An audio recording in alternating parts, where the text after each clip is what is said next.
everybody. Welcome back to another episode of the Silverback's Cooking Journey.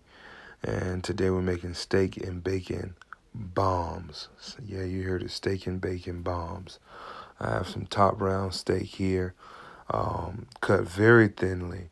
And what I'm doing is I'm just cutting them into somewhere in between 1 and 2 inch pieces. And so we're going to have some strips. And then before you start cutting your steak up, though, you want to get you some potatoes and get those potatoes boiling.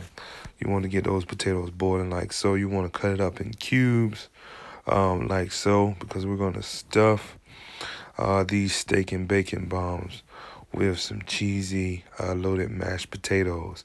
So I have some cut up potatoes boiling.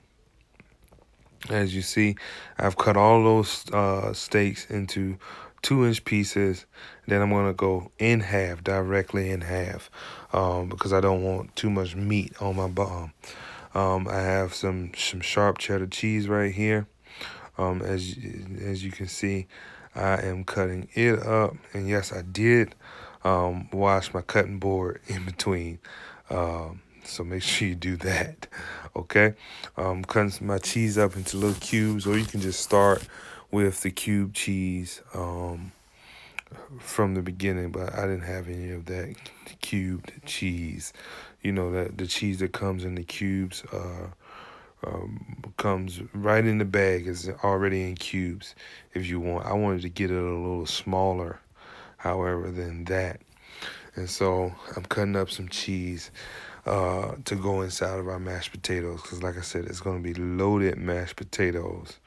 Our scripture for today is in 1 John, the 5th chapter. I'm still there. And this is the 15th verse.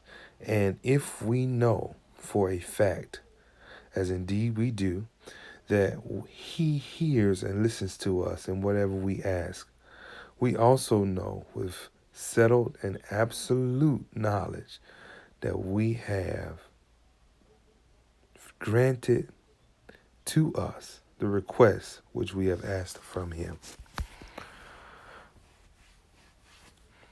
God hears and sees and knows, and he, because of his grace and love, has given to us everything we ask. You want to take some bacon and cut that in half. You want to take some bacon and cut that directly in half. I have my mashed potatoes here. I'm adding some salt. After I add the salt, I am going to go in some black pepper. After I add that black pepper, I have here some cilantro and some green peppers. Some cilantro and green peppers. Cilantro and green peppers. You don't want a whole lot of cilantro, because we do know cilantro is very powerful. So I have some cilantro and green peppers and onion. Cilantro, green peppers, and onion. I put that in the food processor and I shredded it up really fine, because I didn't want that to be overpowering the dish. Then I'm going to throw my cheese in as well. I've crumbled my cheese up inside of there before we get to mashing.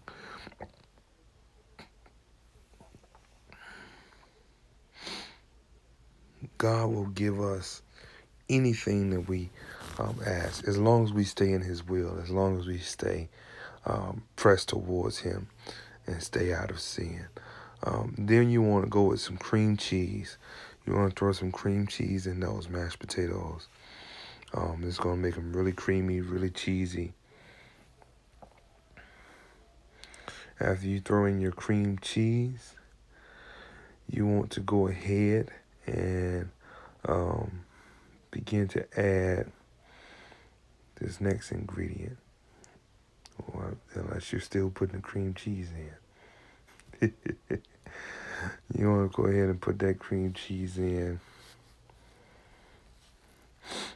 And after you put the cream cheese in, we are ready to mix and mash. So we get to mashing the potatoes and mixing all the ingredients in. Now, some people would have mashed the potatoes before they threw these ingredients in there.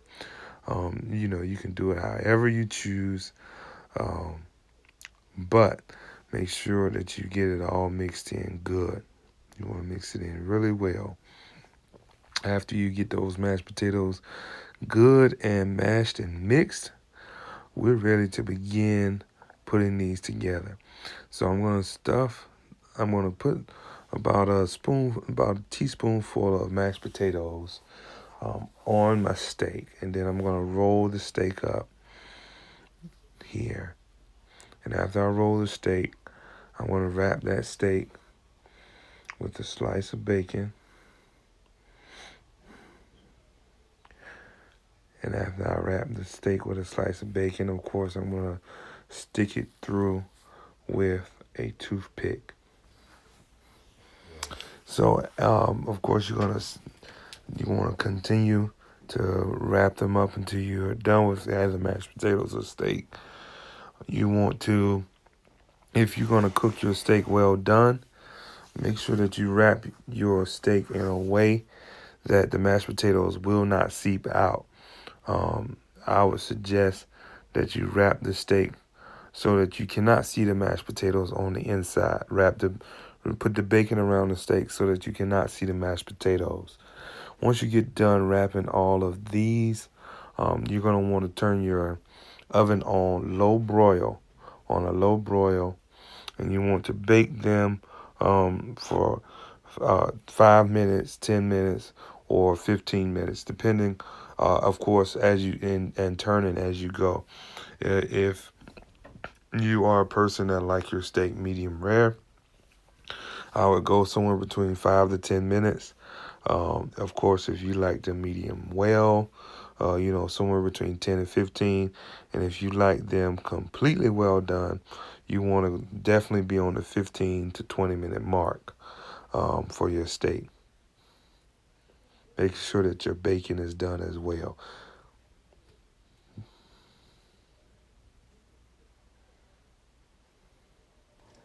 All right, you guys. Look, it's like 1 in the morning. We're getting ready for a holiday dinner tomorrow. And we just finished off these. And I haven't even named them yet. But it's something great, right? I just feel greatness all over this, you know? And so we're going to try it real quick, all right? Here we go.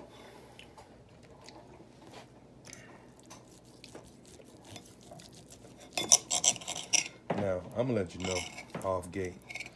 I normally would not cut this with a knife. I'm being all proper. All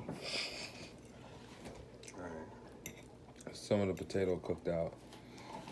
But we're going to see what happens.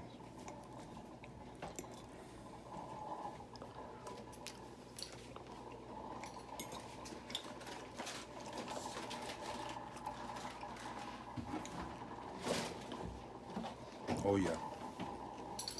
Oh, yeah. That's gonna rock. That's gonna rock any dinner party. Going to Christmas party, New Year's Eve, potluck, whatever.